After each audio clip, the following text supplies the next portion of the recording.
Hey, it's me, Lisa Lillian, also known as Hungry Girl, and guess what?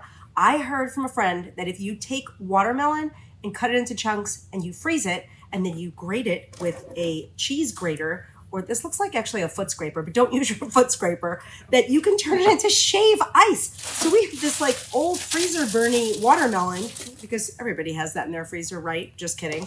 Okay, let's see if it works. This is the thing, you have to be really careful.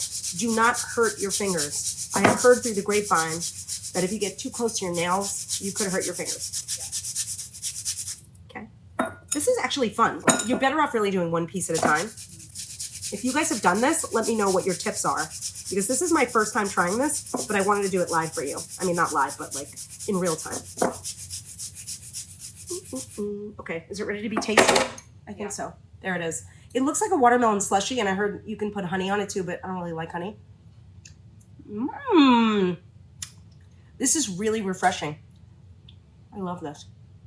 You could also pour a little alcohol on this and have some more fun. This is great. You should try this. By the way, I know you're probably wondering, who are the Drama Dolls? Like the coolest band ever. This is my friend's band, so you should check them out.